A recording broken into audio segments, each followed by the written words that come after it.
السلام علیکم ورحمۃ اللہ وبرکاتہ۔ کیسے پیارے بچوں، آج ہم آپ کو شیخ چلی کی کہانی سنائیں گے اور کہانی کا نام ہے شیخ چلی کا مطب۔ شیخ چلی نے چند ماہ ایک حکیم جی کے مطب میں کام کر لیا، خود کو حکیم ہی سمجھنے لگے اور گھر کے ایک کمرے میں باقاعدہ مطب کھول کر بیٹھ گئے۔ اماں نے بہت منع کیا کہ کمبخت کسی کو الٹی سیدھی دوا دے دے اور وہ مرا گیا تو پھانسی ہو جائے گی، مگر شیخ چلی کہاں ماننے والے، بولے ایسے ہی دوا دے دوں الٹی سیدھی؟ ہمیں سب پتا ہے دواؤں کا بھی بیماریوں کا بھی، آخر 6 مہینے بڑے حکیم جی کے ہاں پڑیاں باندھی ہیں، کوئی مذاق ہے کیا؟ تم بالکل پریشان نہ ہو اماں، اب تو سمجھ لو پریشانی کے دن گئے۔ بہت نکما نکارا نکھٹو کہتی تھی نا، اب نوٹ گننے اور تھیلیاں بھرنے کی تیاریاں کرو، دیکھنا جلدی بڑے حکیم جی کے سے بھی بڑا گھر اور دواخانہ بنوایا تو شیخ چلی نام نہیں۔ مطلب کھولے کئی دن ہو گئے تھے مگر اب تک کوئی مریض نہ آیا تھا۔ شیخ چلی کو مایوسی ہونے ہی لگی۔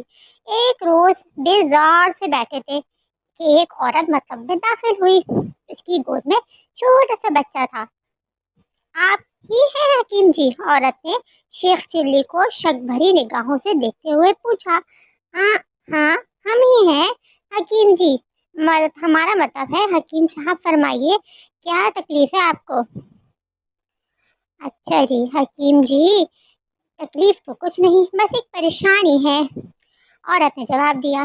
تو وہی بتائیے، شیخ چلی جلدی سے بولے۔ ہم لوگوں کی پریشانیاں اور بیماریاں دور کرنے کو تو بیٹھے ہیں یہاں۔ بات یہ ہے حکیم جی، یہ ہمارا پہلا بچہ ہے، دانت نکالنے کی عمر ہے اس کی، مگر ہم یوں پریشان ہیں کہ ہمیں کیسے پتہ چلے گا اس کے دانت نکل رہے ہیں؟ بس اتنی سی بات؟ ارے یہ تو کسی بیوقوف سے پوچھیے، وہ بھی بتا دے۔ خیر اچھا کیا جو ہم سے پوچھ لیا۔ شیخ چلی گردن اکڑائے کہہ رہے تھے۔ یہ تو بہت آسان ہے، آپ بچے کے منہ میں انگلی ڈالیے، اگر کاٹ لے تو سمجھ لیجیے دانت نکل آئے، نہ کاٹے تو اس کا مطلب ہوگا دانت ابھی نہیں نکلے۔ مگر حکیم جی، عورت بولی، ہاتھوں میں تو جراثیم ہوتے ہیں، میرا بچہ بیمار نہ ہو جائے گا۔ ہاں یہ بات بھی ہے، شیخ چلی نے کہا۔ خیر آپ ایسا کیجیے گا کہ بچے کے منہ میں انگلی ڈالنے سے پہلے ہاتھ کھولتے ہوئے پانی سے دھو لیجیے گا۔ ہمارے استاد بڑے حکیم صاحب چیزوں کو جراثیم سے پاک کرنے کی یہی ترکیب بتاتے ہیں سب کو۔ وہ خاتون بھی شیخ چلی کی قبیل کی ہی عورت تھی۔ کچھ دن بعد انہیں بچے کے دانتوں کا خیال آیا تو شیخ چلی کی بتائی ہوئی ترکیب کے مطابق منہ میں انگلی ڈالنے سے پہلے انہوں نے پانی کھولایا، پھر دونوں ہاتھ اس میں ڈال دیے۔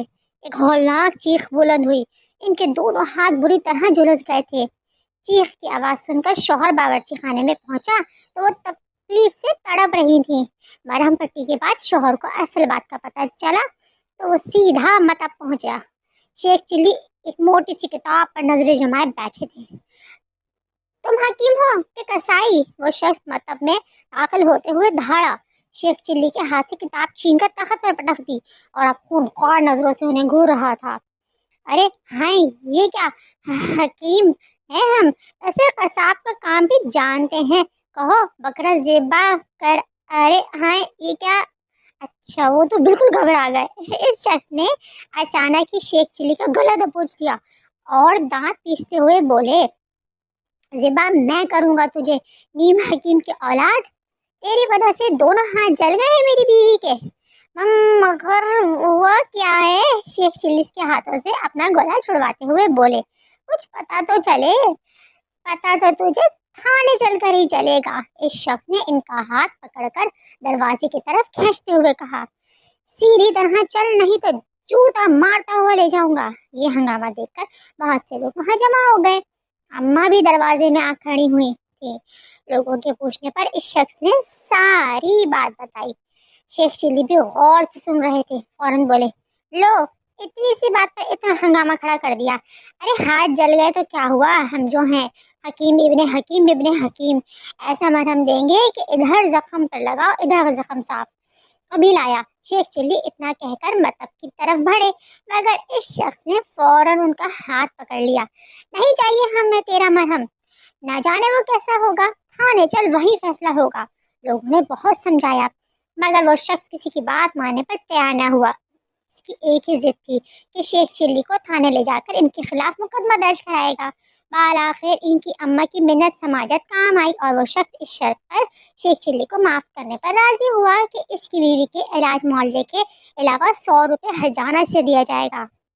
بعد میں اماں نے شیخ چلی کی خوب خبر لی، ڈانٹا پھٹکارا، وہ سر جھکائے سنتے رہے، مگر دل میں سوچ رہے تھے لوگ ان کی ترقی سے جلتے ہیں، ذرا سے ہاتھ جل گئے تو آگے جھگڑا کرنے کے لیے تھانے لے جائیں گے۔ آخر علاج کروانے میں تکلیف تو ہوتی ہی ہے، یہ بات تو خود بڑے حکیم صاحب کہتے تھے، مگر ہماری بات لوگوں کی سمجھ میں ہی نہیں آتی۔ اماں نے غصے میں کچھ پکایا بھی نہیں، ڈر کے مارے شیخ چلی بھی کچھ نہ بولے، بھوکے ہی سو گئے۔ اگلی صبح بیدار ہوئے تو پیٹ میں چوہے دوڑ رہے تھے، باورچی خانے سے کھٹ پٹ کی آوازیں آ رہی تھی، منہ ہاتھ دھو کے وہیں پہنچ گئے۔ اماں ناشتہ تیار کر رہی تھی، انہیں دیکھا تو خفگی سے نظریں پھیر لیں۔ اماں، شیخ چلی بچوں کی طرح ٹھنک کر بولے، اب تک ناراض ہو؟ دیکھو ہم نے تو رات کو کھانا بھی نہیں مانگا، بھوکے سو گئے، اب تو معاف کر دو۔ ان کے انداز پر اماں کو ہنسی آ گئی، منہ پھیر کر اسے چھپاتے ہوئے بولی، تو ایسی حرکتیں ہی کیوں کرتا ہے بد نصیب؟ وہ مستنڈا تجھے لے جا کر تھانے میں بند کرا دیتا تو میں کیا کرتی؟ نوٹوں کے تھیلے بھروا رہا تھا، مطلب کی کمائی سے الٹا اس موئی کا علاج کروانا پڑے گا جو تیرے کہنے پر اپنا ہاتھ جلائے بیٹھی ہے۔ 100 روپے دینا پڑیں گے وہ الگ، پتہ نہیں کب عقل آئے گی۔ جوان ہو گیا مگر بچوں سے بھی گیا گزرا ہے، کسی کام کاج کا نہیں۔ دیکھو اماں یہ نہ کہو، شیخ چلی منہ پھلا کر بولے، اتنا بڑا مطلب چلا رہے ہیں اور اب بھی کام کاج کے نہیں؟ ناشتہ کرتے ہی کھولتے ہیں، دیکھنا مریضوں کی قطاریں لگ جائیں گی، خبردار جو مطلب کا نام بھی لیا ہو۔ اماں چلائی، کان کھول کر سن لے، اب یہ جھاڑو پھرا مطلب کھولا تو آگ لگا دوں گی اسے۔ میرے پاس خزانہ نہیں رکھا جو لوگوں کے علاج کرواتی اور جرمانے بھرتی رہوں گی، سمجھ گیا؟ شیخ چلی سر جھکا کر دوبارہ ناشتہ کرنے لگے۔ وہ سوچ رہے تھے یہ اماں بھی خوب ہیں، کچھ کرو تو کرنے نہیں دیتی، نہ کرو تو کہتی ہے جھاڑو پھیرا، کسی کام کاج کا نہیں۔ اب کوئی بتائے ہم کریں تو کیا کریں؟ کیسی لگی کہانی؟ مزے کی نا؟ چلیں اگلی کہانی میں دوبارہ ملیں گے انشاءاللہ، جب تک کے لیے اللہ حافظ۔